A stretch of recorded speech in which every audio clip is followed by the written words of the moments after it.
verset 43. Alors, il buvait au torrent de Kérith. Le torrent représente un fleuve dans la parole de Dieu. Un torrent, ça peut représenter, parce que toutes sortes de rivières représentent soit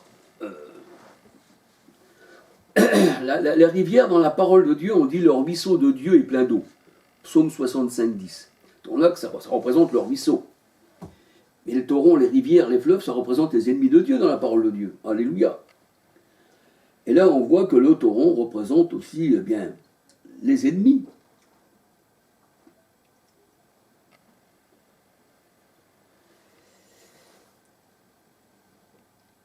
Alors, les ennemis de Dieu, Ésaïe 59, verset 19.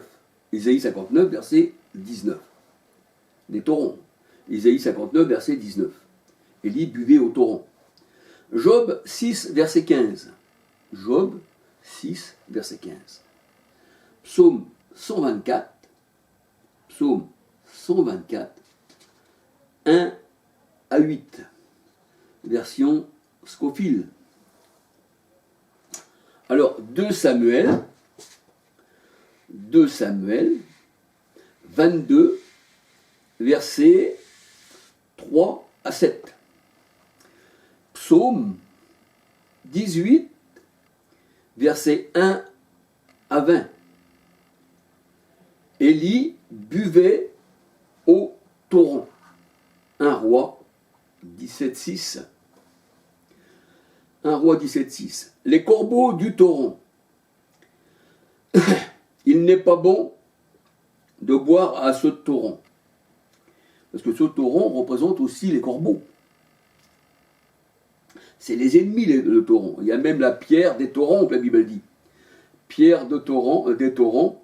Et le Seigneur, il dit pierre de fronde. Les pierres de fronde, si vous regardez dans les versets de la Bible, la pierre de la fronde, eh bien, ce sont aussi des ennemis.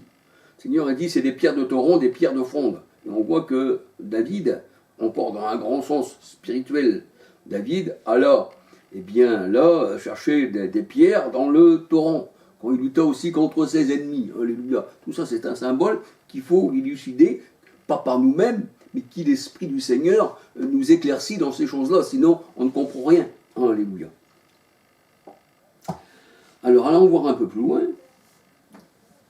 Alors, il n'est pas bon de boire au torrent, Proverbe 30, 17, car si nos yeux sont fixés sur ces torrents, le torrent, là, si tes yeux sont fixés dessus et que tu veux boire, eh bien, tes yeux peuvent être crevés. Et qui c'est qui nous crève les yeux dans la parole de Dieu? La parole de Dieu nous dit que le méchant, le rebelle, et ci et ça, qui maudit son père et sa mère, les yeux des corbeaux, eh bien, vont vous percer les yeux. Alléluia. Et les corbeaux, ça représente toujours, eh bien, les mêmes choses. Alléluia. Il ne faut pas que nos yeux soient une occasion de chute. Il ne faut pas regarder, eh bien, à Agar l'égyptienne. Alléluia. Au torrent de la destruction, en fait. Agar l'égyptienne, qui est, eh bien, on va dire, une femme aussi qui a eu des enfants illégitimes, en fait. Alléluia. L'esclave. Alors, il ne faut pas regarder le torrent, sinon, si tu restes à boire de ce torrent, eh bien, tu deviendras une occasion de chute même. Matthieu 5, versets 27, 28, 29. Alors, il faut plutôt fuir pour ne pas avoir les yeux crevés. Nombre 33, verset 55. Parce que, on peut dire aussi que sin veut dire aussi épineux. J'ai recherché un peu, ça veut dire aussi épineux. Et là, le Seigneur, il nous dit dans sa parole, nombre 33, 55, que les ennemis, ce sont des épines dans nos yeux. Ils veulent nous crever les yeux comme Samson, en fait. Nombre 33, 55, Proverbe 30, verset 17. Proverbe 30, verset 17. On voit que les corbeaux crèvent les yeux, alléluia. Ici, Élie est envoyé par l'Éternel au torrent de Kérith. Au torrent de Kérith. K-E-R-I-T-H. K-E-R-I-T-H. Le Seigneur permet des fois que les ennemis t'accueillent, comme David a été accueilli. 1 Samuel 21, versets 10 à 15, 1 Samuel 27, versets 1, 2, 3, 4. Des fois, il y a des personnes qui vont se réfugier même chez leur ennemi. Parce que des fois, dans votre famille, il y en a qui veulent vous tuer, comme le roi Saül. On voit que le roi Saül, il veut tuer David. Alléluia. Alors, le corbeau, sa couleur noire, signifie quelque chose de carbonisé. Cantique 1, verset 5. Cantique 1, verset 5, 6. Le soleil qui brûle de l'Égypte, dans le désert, ça chauffe. Ça chauffe. Et le soleil, il brûle plus, le soleil, il va chauffer plus là-bas, en Égypte, pour carboniser les gens. Et le soleil, dans la parole de Dieu, psaume 84, verset 11, 12, 13, il me semble, pas dans ces zones-là, c'est l'Éternel. L'Éternel est mon bouclier et mon soleil. Et le soleil aussi, dans Luc 1, 78, 79, le soleil de justice, le soleil qui nous a visités d'en haut, c'est le Christ. Alléluia.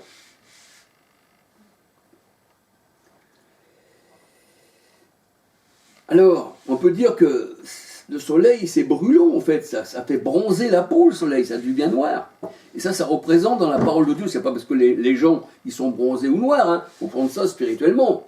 Le noir, comme le corbeau qui est noir, ça représente le péché en fait aussi. Le sang représente le péché, mais aussi, comme les habits noirs, vous allez voir, tous ces gens qui se disent de Dieu, et on les appelait les corbeaux, même les curés, on les appelait les corbeaux dans le temple. Je me rappelle, il y avait des gamins, moi je me rappelle de ça, il y avait beaucoup de curés avant dans les villages.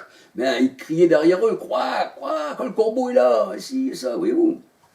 Voilà. Alors, voilà, la couleur noire est synonyme de brûlure, de carbonisé, voilà, le soleil, là, il a tapé vraiment fort, là. Le soleil, il a voulu le faire disparaître. Mais je vous dis bien que je ne suis pas contre les gens, je ne suis pas contre l'Égypte, je ne suis pas contre... C'est de la manière que le Seigneur parle. Et le Seigneur, il a une manière de parler qui nous instruit, alléluia. Alors, voyons voir où j'en suis.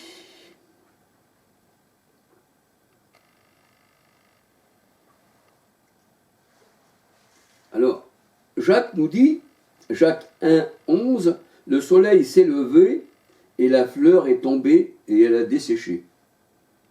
Alléluia. Jacques 1, 11.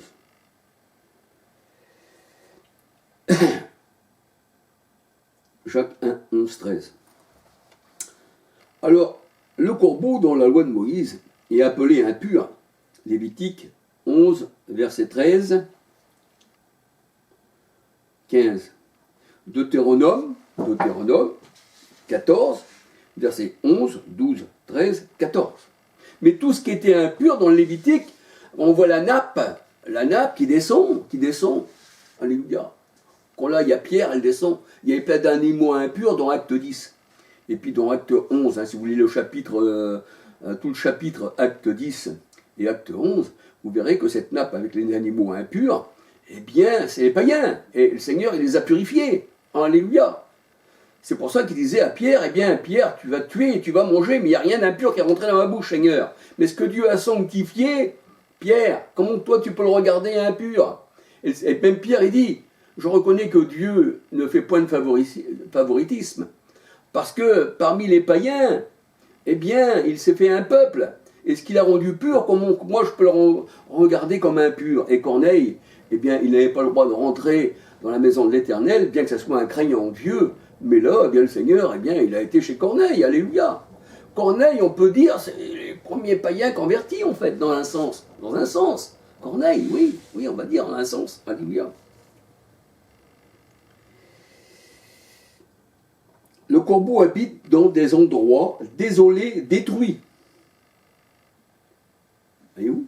Le corbeau, quand il arrive, en principe, lui, pas le corbeau qui va sur la branche, bien sûr, mais qui représente. Il détruit tout sur son passage, le corbeau. Même si c'est beau, lui, il aime bien détruire. C'est ce que la parole de Dieu nous dit, alléluia. Et il habite, eh bien, dans les endroits désolés, détruits, dans des endroits où il y a les cadavres, où il y a des guerres, où il y a des tueries, où il y a des mains. Il aime bien, c'est sa mentalité. Ésaïe 34, verset 11. Le Seigneur lève son bâton sur Madian. Alléluia. À Horeb. Dieu donne de la nourriture aux corbeaux quand ses petits crient vers lui. Vous savez que le Seigneur il dit que les enfants ne paieront pas pour leurs parents, ni les parents pour leurs enfants. C'est pas parce que les enfants sont dans une famille rebelle que aussi il y a des enfants qui peuvent venir au Seigneur. Alléluia. Mais malgré tout, le Seigneur nourrit quand même, mais pas de la même nourriture qu'il donne à ses enfants. Alléluia. Le Seigneur, il dit pour le peuple d'Israël, les Hébreux, quand ils étaient dans le désert, le Seigneur, il dit, je leur ai donné la manne. Et ce qu'il disait, le Seigneur, oui, mais dans Jean 6, 31, quand on lit Jean 6, 31 à 63, le Seigneur, il dit, Moïse ne vous a pas donné le pain du ciel, il vous a donné la manne. Et la manne, regardez bien, c'est le pain des grands, des orgueilleux qui s'élèvent. La manne, c'est le pain des grands. Vous mettez sur... vous regardez un peu à droite, à gauche, vous vous renseignez un peu sur tout. Eh bien, le pain des grands, la manne, vous trouvez ce verset, le pain des grands, la manne, et vous allez trouver que c'est des versets qui vont vraiment avec les rebelles. Alléluia. Le Seigneur ne les a pas nourris d'une manière qui nous nourrit à nous. Il donne à chaque créature de cette terre eh bien, une nourriture qui lui convient. Un oiseau, il ne va pas lui donner un steak, le Seigneur. À un enfant, il ne va pas lui donner un steak non plus. Voyez-vous?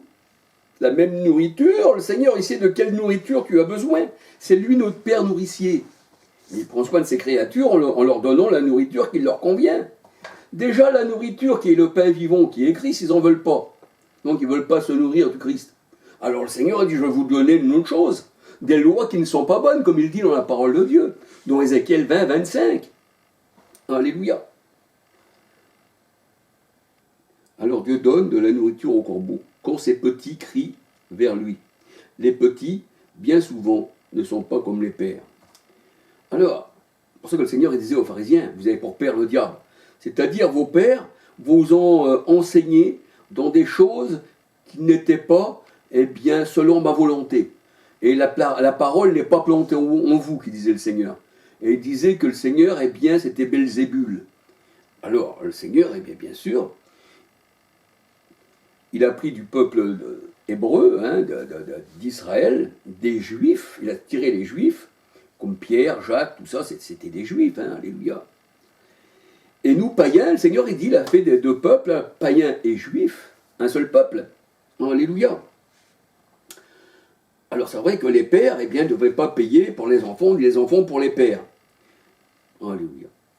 Jean 8, versets 43, 44, 59, Ézéchiel 18, verset 20. Alléluia. Et le Seigneur, il dit dans sa parole, dans Matthieu 6, 26, selon les traductions, bien sûr, pour ça, il faut toujours regarder les traductions de la Bible, frères et sœurs. Matthieu 6, 26, les corbeaux ni ne sèment, ni ne moissonnent. Alléluia. Alors, je vais regarder quelques derniers versets, et je vais en finir là, alléluia. Psaume 147, 9, c'est toujours, je crois, pour la nourriture, Psaume 147, 9, que le Seigneur peut donner. Psaume 147, 9, excusez-moi du temps, alléluia. Psaume 147, 9. Il donne de la nourriture au bétail, aux petits du corbeau quand il crie. Psaume 147, 9. Luc 12, 24. Job 39, verset 3. Il donne au corbeau, il donne aussi à la chèvre. Parce que la chèvre, c'est aussi une habitante du désert. Et dans le désert, nous voyons des chèvres, pour trouver de la nourriture, parce qu'elles ne trouvent pas la nourriture par terre, il n'y a pas d'herbe, eh bien, malgré qu'elles ont des tout petits sabots, je ne sais pas comment ils font, moi avec les mains, je n'arrive pas à monter sur les arbres, mais eux, ils sont à la pointe de l'arbre, vous pourrez regarder, mettez les chèvres sur les arbres, ils ont grimpé, je ne sais pas comment, ils se tiennent sur les falaises, la falaise, elle est presque, eh bien, on va dire, à la verticale carrément, hein, et ils tiennent. Voilà. D'abord, même les ours, les renards ne peuvent pas venir, parce qu'ils sont tellement agiles. Le Seigneur a bien fait les choses, alléluia. Les choses de Dieu, alléluia. Gloire au Seigneur, alléluia. La nature elle-même vous enseigne que Dieu existe, alléluia. La nature elle-même n'est pas venue d'elle-même, alléluia. Quand l'oiseau tient sa nourriture dans le bec, pourquoi qu'il ne la mange pas? Pourquoi qu'il reste sur les œufs? Qui c'est qui lui a dit de rester comme ça? Est-il esclave? Non. Alléluia. Parce que Dieu veut ça, alléluia. Dieu est grand en fait, alléluia. Alors frères et sœurs, c'est sûr que j'aurais peut-être des critiques par certaines personnes, on va dire, ce garçon-là il est fou, il ne faut pas l'écouter, vous voyez bien que c'est de la folie. Mais la folie, le Seigneur a dit, vous ne comprenez pas mes paroles parce que vous êtes du diable, et la prédication de la croix est folie pour ceux qui périssent. Et même on disait de Paul qu'il était fou. Hein? Alors Paul disait, est-ce que vous pouvez supporter de moi un peu de folie, alléluia. Mais ceux qui vraiment sont intelligents, c'est ceux qui ont des oreilles pour entendre. Et puis qui aiment le Seigneur, et qui se laissent guider par lui, alléluia. Pas par un homme, parce que l'homme ne peut rien, alléluia. C'est Dieu qui nous donne ça, alléluia. C'est Dieu qui nous donne, oh, alléluia. Remplis, eh bien, ma coupe, Seigneur, que ma coupe déborde, alléluia. Remplis, Seigneur, ma coupe d'huile, alléluia. Gloire au Seigneur, alléluia. Eh bien, soyez bénis, frères et sœurs, et que le Seigneur vous bénisse, alléluia. Gloire au Seigneur. Alors c'est vrai qu'il est difficile de dire des choses comme ça. Alléluia. Mais il faut les dire. Et puis aussi, il est aussi facile de comprendre. Mais comme je dis toujours, eh bien c'est difficile aussi d'expliquer. Alléluia. Et puis s'il y a quelques versets des fois qui ne seraient pas à la bonne place, eh bien dites-moi-le dans les commentaires. Comme ça, je pourrais peut-être essayer de demander à mon épouse qu'elle puisse mettre des commentaires et vous donner les versets. Alléluia. Mais je pense que là, j'ai révisé plusieurs fois. Voilà, parce que des fois, je peux mettre un verset qui veut dire, mais je peux le décaler ailleurs. Vous savez, quand on part, quand je repars, elle est libre, ici et ça donne beaucoup pas de travail, mais c'est une joie, alléluia. Si on regarde ça comme le Seigneur est dit, celui qui le fait, il le fait parce que ça lui plaît. Sinon, faites-le pas, alléluia. Le Seigneur, il ne voit pas des feignants dans sa vigne, alléluia. Donc voilà, c'est tout ce que je voulais dire, alléluia, que le Seigneur vous bénisse abondamment, alléluia. Et à la prochaine vidéo, et je vais refaire la vidéo que j'avais faite ce matin, que j'ai enlevée, sur le temps que Moïse est resté aussi esclave en Égypte. Hein. Vous savez que Moïse, je vous expliquerai ça tout à l'heure, alléluia, parce que je vais faire la vidéo peut-être tout à l'heure ou demain. Alléluia, ça vaut la peine que je vous l'explique tout de suite. Alléluia. Eh bien, gloire au Seigneur. Alléluia.